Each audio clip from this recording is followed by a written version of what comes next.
What is up, guys? Welcome back to another episode of the Nogar Lestman Show. We are here at Saladi 85 Architectural Design Studio. They are giving us this beautiful place to record this session. So shout out to them.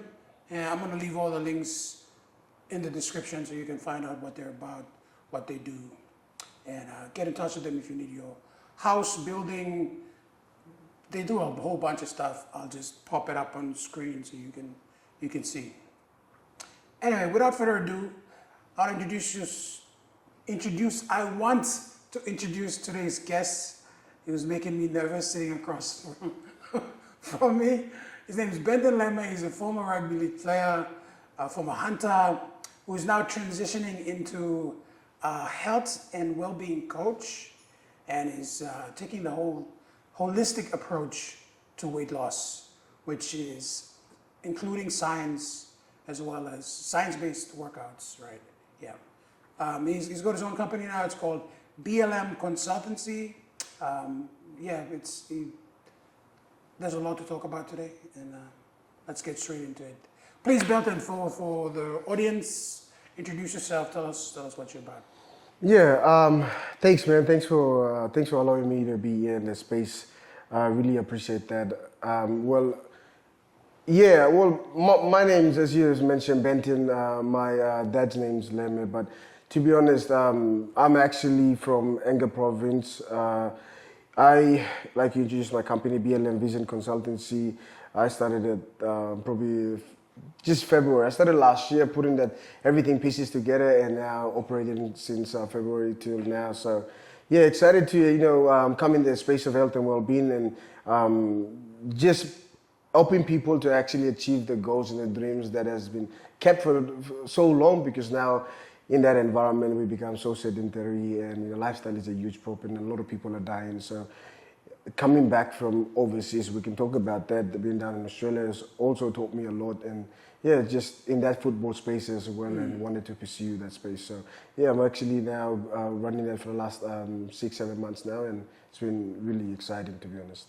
Awesome. Talk to me a little bit about your journey in rugby league in Australia, and like how basically a summarized version of it. Yeah. Well, I actually left the country after I was actually also called in the training squad around 2008 for Hunters, and that's when Michael Murray was there at the time. And I've learned a lot of discipline, been around the bigger boys and stuff. But I left to go and pursue rugby league in Perth, and then after Perth, from there, I also continued coming back to this PNG, and then went back around 2019. So 2019 was the time where I went there, stayed till played rugby. I had the opportunity to play with Newtown Jets as well on a training trial. So that was a huge opportunity for New South Wales Cup as well. And when COVID struck, it was very challenging. There wasn't any rugby football games. So I was just, living life because of COVID and stuff. And then when I had the opportunity to hear that Dolphins were coming into Brisbane, the opportunity of playing in New South Wales Cup was very challenging for me, and especially in an environment that the rugby league in Sydney and New South Wales especially is very competitive. So I decided to take a leap of faith. So you know what, I'm going to try Dolphins and try going Queensland. Maybe it's a bit like PNG, so it'd be less competition. But bro, ending up there, it's very competitive also. But given the opportunity to come back and then play in the Brisbane Rugby League, I played for Valley Hunters. Diet Valleys. That's where Wally Lewis played his game and went to NRL. So it was Wally Lewis. So for him to come back there and play every time you watch the game and being with the old boys and around them, that was a huge opportunity. like Scotty Prince as well and some of the former NRL players. But that opportunity gave me another big leap, and I made it also Wynnum. I went to join Wynnum. With a training trial contract as well, and which was really good. And then that was around last year, 23, 22, preseason 23, and then eventually it was family commitments that I needed to come back to PNG. So for that reason, I came down there, and lucky enough to get an opportunity last year with the Hunters and to be in the squad. So that was amazing. Yeah, that was great. Thank you so much for that summarized version. What was it like, being part of the player, in the player lifestyle? Like, did you ever plan the transition out of it, or was it just circumstantial? And then now you're doing, where did BLM come into the picture? Yeah, great. Well, it all started out when I was in Australia, right? Focusing on trying to be a professional athlete rather than just an athlete. And I think one of my mindset was, in order for me to become a professional athlete, I got to start now, regardless of me playing at that level. Sure. So my diet, my sleep, my exercise, doing extras off field, I think that was very important. I think that built that transition from that level of rugby league now. It taught me a lot in terms of knowledge. I've been around a lot of professional people as well. So when I came here back in PNG, it was that mindset. So for me to be in that mindset, realizing that those were the key areas of how to optimize to become a great player than just a good player, I needed to prioritize those things. But then when I was in Australia, I went so deep into nutrition and sleep because I read a lot. No one taught me. I just spent so much time self-taught, bro. And a funny thing I had to share this is like just to elaborate on the transition was in 8 months, bro. I read 26 medical books, not just any books, just medical books, pure. It's because I wanted to be more curious. I was so curious that I wanted to learn and know more about, and it's just becoming so interesting. And that's where the transition of coming from a rugby league player to what I'm doing as a health and wellbeing coach was just small for me, and realized the more value that I can add compared to being as a player. So it was not something that I had to think about, but challenges were there to actually try to make that stand. But at the end of the day, I feel grateful at the end of the day, so that was good. Awesome. So you mentioned like medical books, and going straight into something we talked about off camera about your process of scanning someone and knowing their is it biomarkers? Yeah. Talk to me about that. Like, how do you? Yeah, so the entire process of what we do. So people people every time see me as a personal trainer, I'm training, but what this company does, BLM Vision Consultancy, there's a program that everyone is under, and it's called the Great Physiology Program. And that's the focus and drive. And I started down in Australia planning how I want to put that into pieces. And coming here now to really touch on the scanning. The scanning is focused on the body composition. Right now, science is now taking over everything about how to live long, how to live quality, how to be more effective, showing up, and also optimal sleep time, optimal sleep, diet, 100%. And the goal is to reverse your aging, because the less you age, the longer you live, and that's simple, right? So the scan gives us at least 70% of accuracy that points to your health, right? That points to how long you're going to be living on this set. It does not fully, if you had to go more, then we have to take stuff like DNA testings and stuff like that to measure those things. But the scan shows you, there's a lot of components on the scan, but it mostly shows you 4 types of things. It shows you, number one, the scan shows you the body composition. So it shows you your fat percentage, number one, your muscle mass, or skeletal muscle mass. It shows your bone density, bone mineral content, and it shows your visceral fat, which is mostly a lot of people should be worried about, because those are the fat that is inside your hearts and livers. But that's because your stomach's a tight space and the fat's around that. That's the causation why a lot of people go to the hospital, diabetic, cardiovascular problem, and all those complications that they face is because of high visceral fat level inside. And that's the reason, the beauty about this scan, I believe not a lot of people are exposed in PNG. I have not heard or seen any other scan that is also in PNG. That's only scan that is in PNG, which you use from F45 there here. So we get all our clients to go and do that scan, because that gives us a more accuracy to progress their training program, meal program, or nutrition plan and sleep plan as well. Just to clarify on the visceral fat. It's different from like someone like me who's fat on the outside, right? You can look like you and have a lot of visceral fat inside. 100%. You can be skinny and have a lot of visceral fat. Visual fat, like I said, it's a fat within your stomach and tight area. The outside fat is not a dangerous fat as the visual fat, and they call it subcutaneous fat, which is fat outside you. And that's not the fat that we're worried about. The most fat that we worry about is your visceral fat that is in a tight organ in your space. That's the reason why your organs and everything are not fully functioning because of too much fat level in there. So that's which is a very cautious that everyone should be looking at and take so action. I would be correct in assuming that it'll be harder to work off visceral fat inside than on the outside. On the outside, you do like a workout, put on a program, and then you can cut weight. But yes, right. Which is true. You know, someone can like to drop that. A structural training is very important. You know, I tell clients, I said, and I see a lot of people in the gym. I'm not trying to demotivate anyone. Yeah. In terms of now science-based where it's going, now we train. Duration does not matter anymore. It does not matter if someone trains 20 minutes. So someone trains 2 hours. It does not matter. It does not impact anything. Now, the structure of the training, the intensity of the training is key, driver. Someone can be training 20 minutes and put a better structure and all that, while someone can be training 2 hours and they both get the same benefit. Right? So, okay, that's an interesting concept, because then what you're basically saying is you can burn more calories 100% in a 20-minute workout 100% than in a 2 hours workout. Yeah. Just depends on the intensity. And the structure of the training. And how you're doing it and your intensity, your drive, and what are you doing? Are you doing building muscle, and are you progressive loading that to build that muscle?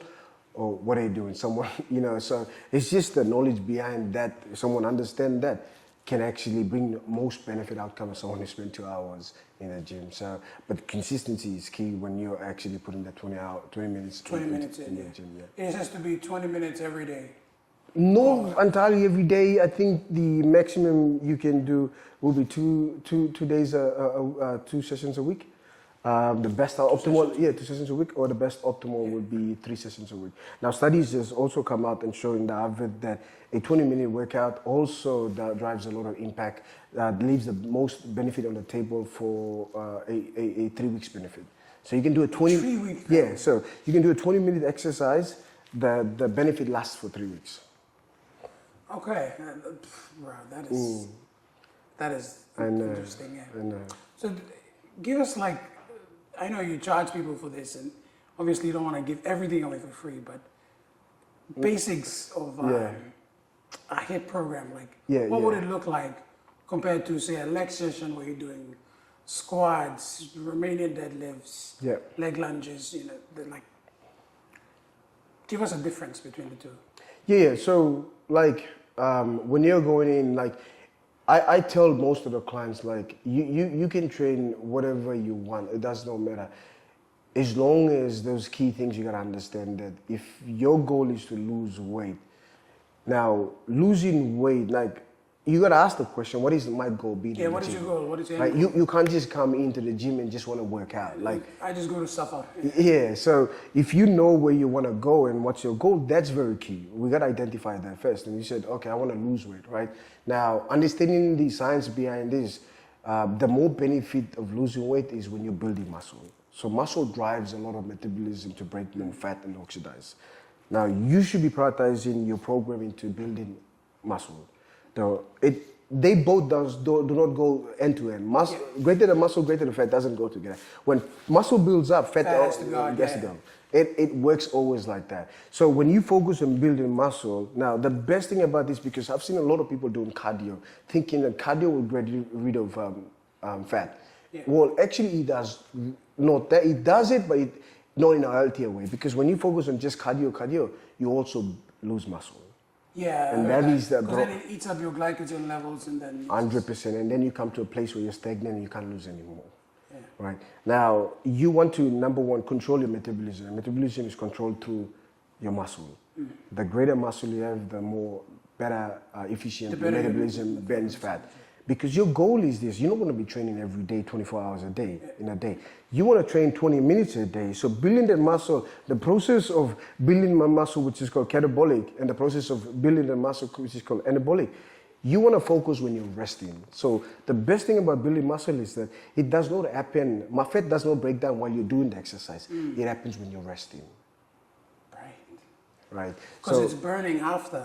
Because the breakdown now needs oxygen energy to build, which is anabolic phase. So when you're resting, sitting down, having a conversation, coffee, trying to sleep, you burn more fat than you're actually doing the workout. That's why, to prove why my program has been successful, we prioritize recovery also, which is 50% of what we do. So what does recovery look like? Recovery for us is always looking around, we focus on, because 95% of my clients are women, which I wanted to, we can talk about why I wanted to get there. We'll go to is because women do great when they're resting. Women burn more fat when they're resting because of their hormonal balance, right? And that's why recovery, recovery is definitely the process of building that muscle and getting the level of the word called homeostasis. Homeostasis, yes, to come down to that. But what we actually look at is the CNS, or the central nervous system. There's two sides, which is the parasympathetic and the sympathetic nervous system. Now, the parasympathetic is all about fight. It's all about fight or flight. Sympathetic is about fight and flight mode. The parasympathetic is rest and digest. Yeah, okay. Right? So the reason why a lot of people are putting on weight is because the fight or flight mode is always up there and the parasympathetic is up there. That's why they're putting on more weight, because the body becomes now resistant to burning fat. Right. So that's why stress has now become the huge biomarker of actually why a lot of people are putting fat. Yeah. Very fast. Yeah. And then goes up. So that's what our goal is, to bring the balance of the CNS come to the central. To achieve homeostasis. To homeostasis. So that now the body comes back to its original state to burn fat at an efficient rate. Right. And to bring that level down, we got to focus on building muscle. And to answer your question back, a great workout is all about prioritizing building muscle. And now scientifically, science-backed is those who want to live longer, quality life, must have more muscle. Build muscle. Right, talk to me about we're talking about achieving homeostasis, right? And I was going to ask you this, I'm glad you brought it up. Stress is one of the huge contributors to weight gain, right? 100. With like the PNG lifestyle and everything that's going on in this beautiful nation. The stress is definitely present amongst like your job, people not being able to afford their daily lives, ends meet. Just carry on with that, your explanation of achieving homeostasis. Yeah, wow. Like what can, say if you're stressed out, what are some practical things someone can do to lower one is like obviously go to the gym, lift weights. That alone is a huge stress reliever. From experience, right? It is, and it is also not. Exercise is also a stress. Explain. Yes, so that's a good question. Now, to prove with one of our clients, there's also science-based that exercise is a stress to the body. Because you got to lift weights to experience stress as well. Now, it also is a stress. Now, that's the reason why too much exercise can make the body become resistant to burning fat as well. And people do not know that. That's why I said duration does not matter. Right. Structure and intensity matters, right? So, basically, someone who trains 5 times a week and someone who trains 2 times a week, the person training 2 times a week may see better results than someone training 5 times a week. 100%. Depends on the structure of the training and the intensity of the training and how well someone can, because the structure, it also includes recovery, include what you're doing post-training, pre-training, stuff like that. And that drives that a lot. But if someone is doing too much of exercise now, what type of duration is he doing? If you spend an hour doing exercise every day, one of our clients, Monica Kaupa, she experienced that. 3 years of exercising, 5 times a week, 80% LT, lost only 9 kilos in 3 years. Now, In 3 years, 3 years, losing 9 kilos of fat. That's, I would say that's stagnation. That's plateauing. Now that's something else, right? And they didn't get really the shape though, was just losing body weight, but there was the fluctuation. When she came to us, we slowed down all her training. We said, let's do 3 times a week to 2 times a week, right? So we only did 3 times session a week, 2 times a week, 45 minutes max. Sometimes we don't train at all, I just said recovery, depending on where she's at. But we focus on recovery, focus on her diet, and mostly recovery and her sleep, through her sleep. And she lost 16 kilos in 10 weeks. The results speak for itself, eh? So training smart is very key rather than training hard. And that's something where you have to understand. And like I said, our program is designed in a way where our priority is to educate people. And when you buy the package, you're not buying just to work out. You're buying how to be educated into your own body, the food that you put into your mouth, the sleep, and also we teach you the proper technique and skills how to lift those weights properly, so that you have the availability to train all your life and be in the gym. Because now a lot of people don't go to the gym because they don't know what to do. Yeah. And that's the good thing, because we give you entire. Our goal is to make you sign for 3 months. We want to make sure we don't need you anymore. After the 3 months, you can take care of yourself. 100%. You have the knowledge and the skill Skills, training, everything that you need to just. So it's after 3 months, it's like you have to be able to have that habit of maintaining that lifestyle. And 3 months, 90 days is the right to fit. Yeah, the right amount of time to build that scientifically habit. to build the habit. Yeah. Okay, that's amazing. Talk to me about the difference between someone, you say like someone trains 5 times a week and they don't lose as much weight as they should, and then someone trains 2 times a week. What's the, like you said the difference is the workout, right? The structure of the workout. Yeah.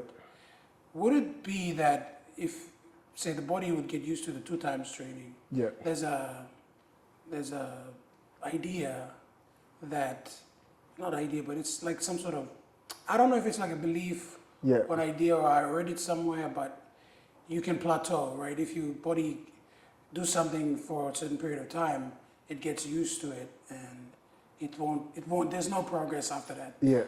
That's why some people, like when they go to the gym in the first few weeks, they just lose a lot of weight. Yeah. And then after like 2 or 3 months, they don't lose as much, because your body gets used to the amount of stress you put on it, right? Yeah. So wouldn't your program, after the 3 months, say someone lose that weight, would it be possible for them to maintain it after that? Or would it somehow backfire? Yeah. Well, so you're saying someone who goes and lose the amount of weight, and then after to progress and then lose more or lose that more weight, it becomes like they stagnate. And they come more. And then we experience that with a lot of clients as well. Our approach in that, and what I've learned through with the different clients, is there's also and that's where also knowledge and to understand where people are at also comes into place. Right, so that's why you do the biomarkers at first. Yes. So how we also get through that with our clients, when most clients hit that stagnant level, I get them to focus on more of recovery phase. So the good thing about us is we partner with a physiotherapist company called Muscle Mastery, and they run mostly all our recovery. There's a process. Have you heard about myofascia? No. So that's the next thing we wanted to get into. So myofascia. Myofascia is, if you look at a chicken, and there's a white peeling skin like a rubber. That's myofascia. That's fascia. Now, the structure of the fascia is very important. The reason why people get injured and recurring injuries is because the structure is disorganized. When you organize the structure, you stop the recurring of getting injured anymore. Now, it is also different training in terms of that, more of a functional type of training, but it allows for that. But what we get our clients to do when they become stagnant, we get them to go and do the process of myofascial therapy. And we have run the protocol with our muscle mastery to how to do that properly. So just to give you a breakdown, when Monica Cowper couldn't lose body fat, What we do was we were focusing on, we became stagnant. Now we got rid of that fat without doing abs or core. And now everyone watching now will be thinking, my goodness, I want to know this. I want to know that, how did it? No abs, no, okay, go Yeah, on. so we did not do any core at all with Monica to get rid of that because Monica was really hanging out. Yeah. Now we didn't touch a core. Now how we did that was myofascial training. We had to get her to do ultrasound to break the tissue down within where people like to say stubborn fat, so that we can mobilize fat, blood flow. So when we got her to break using ultrasound to mobilize fat, which is reorganizing the structure of the fascia, then we use red light therapy on it to regenerate the blood flow back into and restructure the fascia. And then we got them to do a massage in terms of myofascia with, especially that area of mobilizing blood flow. She did that between 4 and 6 times and that stomach disappeared. Wow. And never done a core, we were focused on muscle building. Like I said, muscle is the most the demanding organ in the body that demands a lot of glucose. Yeah. The best thing about having more muscle is when you eat the sugary food and all that, your blood spikes. Now muscle helps to dispose that rubbish. The more muscle you have, it helps you to dispose. And if you do not have enough muscle, it goes and store rubbish. And that's the reason why people become high visceral fat. Yeah. And and then they have a complication. Okay, yeah. So visceral fat is just the storage of the garbage because you don't have an active quality muscle. See, there's a difference also. We can talk about the quality of the muscle and muscle itself. Okay. So that's why I said structural training is very key because you build quality muscle as well, because you need quality muscle to also help you to function. What are some quality muscles like? Well, it's the structure of how you train, right? Yeah. And then the type of training. So what I would say to take a typical, if I had to take you into training, we'll focus on building, which is the phase of building muscle is hypertrophy. To build that, we need to take you into, now, how do muscle grow? Muscle do not grow through concentric. So if I had to do a bicep curl, have a dumbbell there, that's concentric, eccentric, right? So concentric is not when you build muscle. Eccentric, because you have to go against the gravity. Yeah, yes. That's why it's called resistant training, resisting the gravity back down. So when you slow that down, that builds more muscle. This is the power phase. You're building more of a power. Most people think this is growing muscle, but it's the going back. It's the eccentric letting down. That's what we call it tempo training. So when we do a 1 second blow and a 3 seconds let down, and that's where you build muscle. Right. Hypertrophy, the growth of muscle building happens through that phase of eccentric. Concentric is more of a power-based, athletic-based speed movement, stuff like that. So when I get athletes to do speed, we focus on concentric motion movements and stuff like that. But when you understand that and control your training and understand the recovery, now, people do not know this too, bro, that we talk about recovery is key. Now, during each set of training, recovery is very key because you got to let the muscle breathe to come back to now actually fire again. If you fatigue the muscle, now the muscle becomes resistant in burning fat and getting the most optimal result of building the muscle, because the muscle is fatigued. Now, there is also a place where you need to get the muscle fatigue into muscle endurance, but not all the time. So to answer your other question, where compared to someone who trains 5 times a week, is running on a fatiguing muscle. That's the reason why he can't lose more weight. He can't put on size because the muscle. Burn all of the 100%. And too much exercise of building muscle can also have sarcopenia, muscle sarcopenia, which is the loss of muscle as well. So it's important that we want to focus on recovery as the key driver factor of the quality muscle as well. Okay, for someone who's like, I'm just going to go from personal experience, right? I find that it is easier to go to the gym 5 times a week than to go one day rest, Monday rest. Because if I go one day and I rest the other day, the next day I'm thinking, maybe I'll skip it, I'll do it till tomorrow. So if I were to still go 5 days a week, the other 3 days I would do recovery stuff, right? Yeah. So what would that look like? Like do stretches or pull? Yeah. Or just like stuff that is 100%. not gym related, right? Yeah. So I get my clients to do active recovery. So on their protocol plan, I do active recovery. What is an active recovery? Go for a breeze walk, right? To increase the growth of your muscle growth as well. Active recovery is so important. So it's all about mobilizing blood flow. You have to keep on you have to keep on putting, getting your VO2 max, which is also your oxygen intake and output. There's different zones, which is another deep thing, which is so much into. I don't want to touch that. Yeah. So we'll leave that out. But active recovery is good. Functional training. So you can come do focus on functional training. Now, stretches are very important. Now the type of stretches are very also key in terms of getting dynamic stretching or like. Well, more functional type of stretching. But I get people how you stretch properly is it's better to do weighted stretch. Right.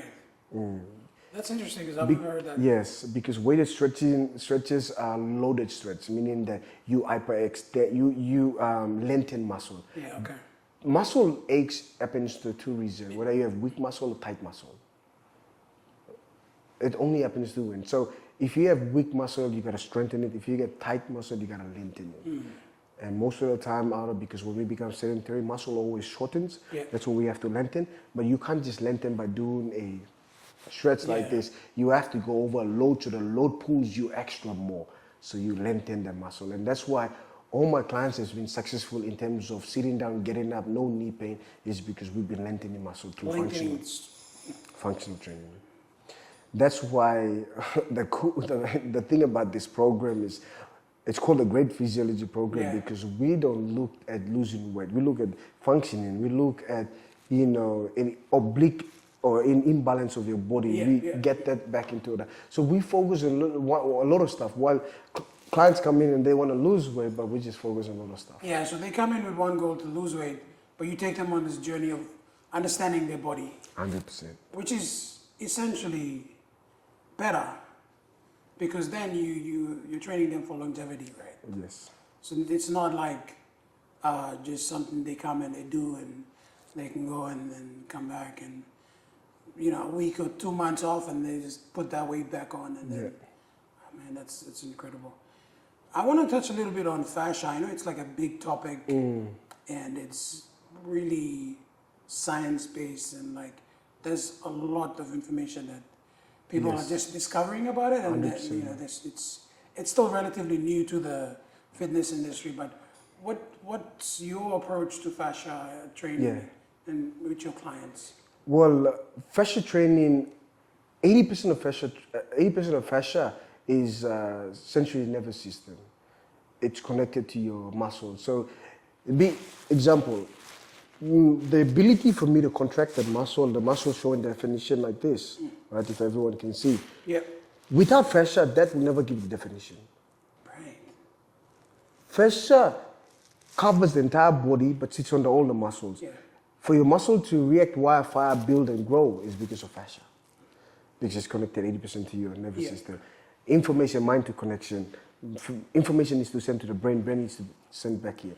Just to reiterate, what he's saying is that white part under the skin, just before the muscles, chicken when you peel it. And there's a little white rubbery.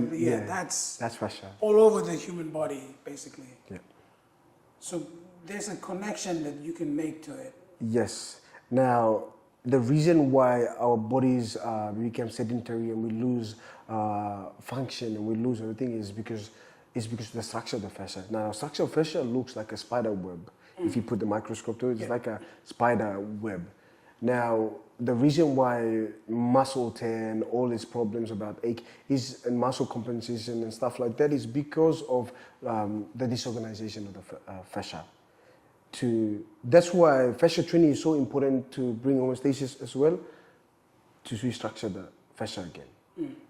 And then now it's coming in the reality of strength and conditioning coaches, rehabilitation coaches that now are using fascia to get rid of, prevent a lot of injuries happening, especially in high athlete sports. Because when you find and figure out you have a disorganization of fascia structure and you train fascia, trust me, I played football for 4 years and I was doing most of the things right. For 4 years in Australia, I never got injured because I was focused on functional Fascia training, and which I did not understand what what fascia was that time, but what I was doing was 80% of fascia training. That's the reason why my body was be able to be at that range of motion and not get any injured and stuff like that. So it was amazing. Amazing stuff. We're gonna go into the last part of this, and I know fascia is like a big topic. Yeah. People need to do their research, bro, because if we talk about fascia, it's gonna go and then go and then you might not have time for this. Cheers. So just look into it yourself, guys. It's a whole. Just jump in that rabbit hole. I would say.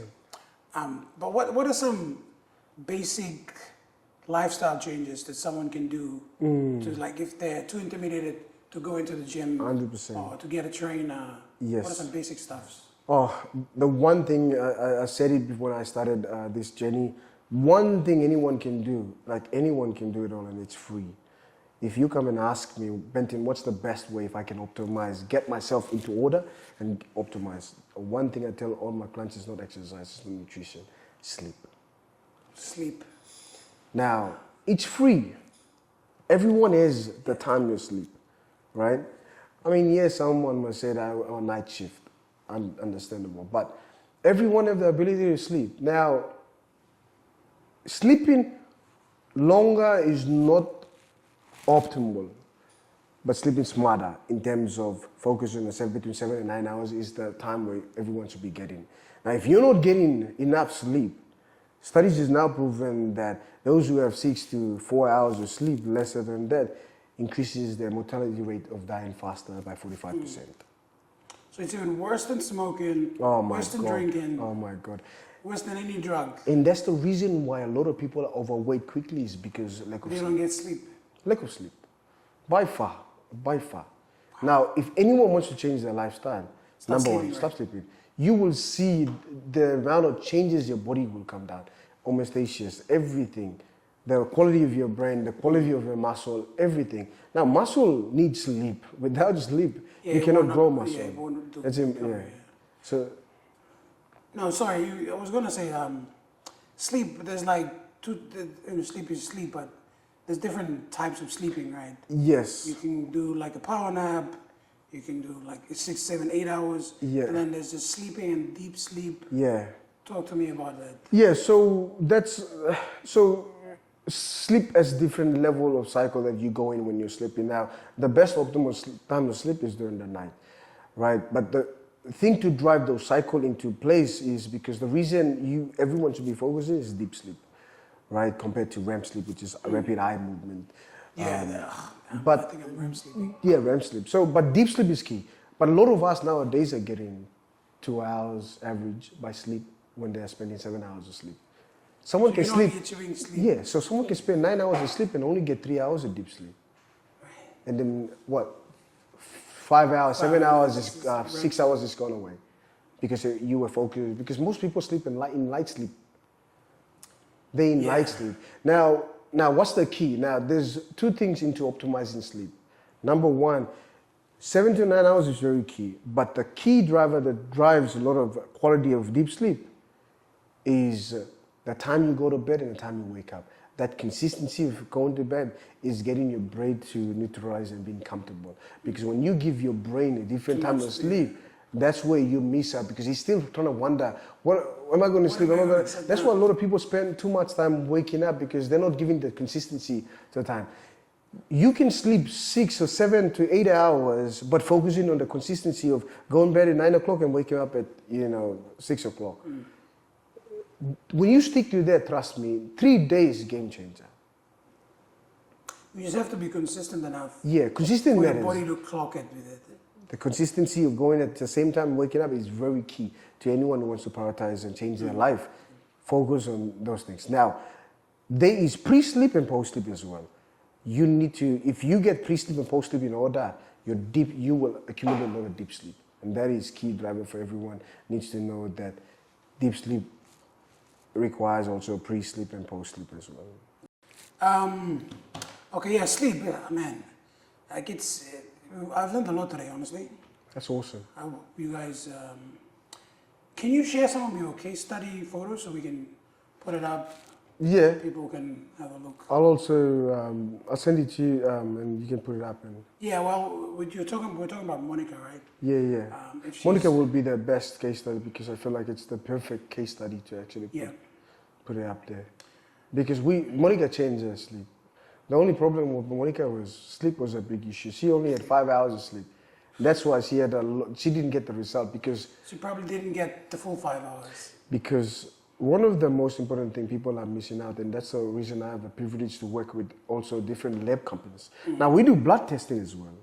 And blood testing? Yeah, so we do blood testing to do biomarkers, to check your cholesterol and stuff like that, and we do reviews on that. That's why we use that also review, and we don't do just body scan. So we use that if you are diabetic, if you have high blood sugar problem, if you have this, we use that to customize the program as well. So that we're not dropping, we train you, but the thing is, we know numbers don't lie, so we try to get those numbers there after 12 weeks. And then we do one more to see, did we get the numbers that we wanted to get?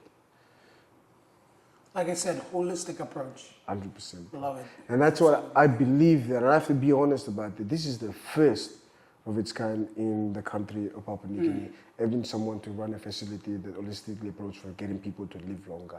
And that is the whole vision for us moving forward for BLM Vision Consultancy, is to build the first facility that helps people to live longer right here in this country. PNG. Hey, if you believe it'll happen, man. Anything's possible. Anything is possible. What are there's some last part that I think we should maybe touch on is mental health. Especially for weight loss, right? We said like stress affects a lot and it makes you gain a lot of weight, right? How important is mental health for weight loss? Oh, bro, very key, very key. You know, I had the opportunity to have a group of boys down in Australia that I was mentoring. Even though I had challenges in life, but I was mentoring these young boys, and you know, half of them are now playing Q Cup and NRL right now. But I had the opportunity to sit down and understand that mental health is an important part of your dreams, your aspiration, and important part of your well-being. You know, important part. It impacts a lot of stuff, and we need to actually focus on it. It's a mental thing, but it's an issue that is driven emotionally. But the reason why I started this was because also of mental health. And I love you touch on that topic because I now understand in order to change my mental, I gotta change my emotion. But in order to change my emotion, I gotta impact my physiology. And everyone knows, when you go to the gym, when you feel shit, you feel good after when you wake up. Why is that? It's because of your physiology. Your physiology impacts your emotion, emotion impacts your mental. To change anyone who's experiencing mental health stage, you have to change the physiology. You have to change your physiology. Right. It's the only way to actually become a better version of where you were before to be where you are. Bro, I grew all of my life being fat. I was chubby growing up, you know, and a lot of emotion. How I became to where I am in mental now, it was only one thing. I had to change my physiology. I had a goal of changing, having 6 packs, bro. Yeah. And people told me, your life you're going to grow fat and you're not going to have this. People told me, even my own family told me that. After I went out and 8 months of adventure of achieving a 6 packs, I took different angles of pictures of my 6 packs and I sent it exactly to my family to prove them that was so good, bro. Right? So if you have this type of feeling to change, you have to actually, you know, do it for yourself, not for anyone. But for me to go into the journey was amazing by changing the physiology I have. Now, also to understand and answer a question like, some people may be watching this and ask, but Benton, how do I get the motivation and drive to be in the gym to change that? Well, what I did, and I want to share this, which is very important to what, you know, relating to mental health, is I had to accumulate all my emotion and stack them up and said, if my emotions of where I want to be in that journey of new me is bigger then that little motivation to get into the gym, then I would change. When I stack them up and reflect that I don't want to be called this way, I didn't have the opportunity to get girls because they saw my body, they ran away. Like, you know what I'm saying? I have to be real. I'm being honest. They didn't, you know, then that's like, I didn't like the way I feel, right? So when I stacked, I wanted to have the girls, I wanted to build this, I wanted to have the mentality, I wanted to lead, all those things. I wanted to play halfback as a rugby league player, but I was fat. So when I got that emotion, I said, no. That emotion, the reasoning is bigger than the emotion of me not stepping into the gym. That's the reason it gave me a leap. The reason why a lot of people are not in the gym is because they are saying motivation. It's not that. Find all those emotions that is hurting you, insecurities, stack them up and compare to why you're not in the gym. And trust me, when you sit down and look at that and reflect, game changer. You just need that first step, that's all. Yeah. I reckon you just need that first step. Then it's the habit building. 100%. Habit building patterns. Because that emotion will drive you a long way. Because you're thinking every day, 8 months in my head, never gonna let that. I wanted to give up in the middle. But because of that emotion was bigger driver than where I at and where I wanted to be was more bigger. That emotion drive me all the way. So I think a lot of people should be sitting down, reflecting and say, do you really want to end up in the next couple of years if you're always in that space, right? And when you get there, you change your physiology, your emotion change, and your mental health also change. And you know, I believe that's the best way, and also a beautiful way to actually how to win in life. Yeah. So yeah, mental health, motion. A friend of mine says this: motion creates emotion, which is. I love that. I had that. Every time I feel like I don't want to do something, I do it first and then see how I feel. But yeah, motivation fleets, bro. It comes and goes. You just have to be committed to your decisions. 100%. And that's why I tell this program is the best effective program that we put out there is because 50% of the time we train clients, 50% of the time we educate. Now, in this country and around the world, people don't need motivation. It's not that motivation is the problem. Oh, everyone is saying, bro, I need motivation. No, the problem is education. True. So when you jump with us and you start training, we educate you all throughout the life. And that drives you. You don't need motivation because you know everything. Yeah. You know how to do it. You know different components and why it matters. You make the educated choice. 100%. Right. Game changer. It just makes sense, honestly. Yeah. It just makes sense. I am so glad we had this conversation. I'm sure there's a lot to unpack. There's a lot to go into. If we keep having this conversation, it'll still go on. Yeah. But unfortunately, we have to bring it to an end. Thank you so much, Benton. Please tell the people how they can get in touch with you. If you have social media or anything like that. Yes, awesome. So I only advertise all my stuff in Facebook, TikTok, and I do have Instagram as well, but I do also on, Facebook, LinkedIn as well. So I'll do all my stuff in there as well. So I'm always educating, I'm always putting stuff on TikTok, Facebook, always trying to educate. So if you have the opportunity, if you want to reach out, I have the best communication is to reach out to me on my WhatsApp. I always posted that out there. So I'll put the details in there. And so it's very challenging because we always are stacking with 3 months. The program goes for 3 months. Yeah. So we always lock in 20 people. Now we probably finish by August and we have another 30 people on the waiting list. Right, oh shit, okay. There's a wait list. So get into the waiting list, people. No, it's amazing you guys do. I see potential. There's a lot of growth. I'm happy to have crossed paths with you, and I will be getting on the program. It's just a matter of time. We should blog your journey. That would be amazing. No, that'll be something to definitely work towards. But thank you so much for your time. Thank you everyone for your time. If you watch this, I will leave all of his contact details in the description so you can get in touch with him. He trains at the Holiday Inn Gym.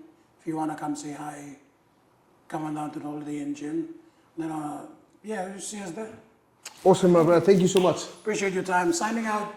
Peace. I'll see you in the next video. I'm not good at goodbyes, so this video is probably, if you watch till this far. Legend. Hats off to you.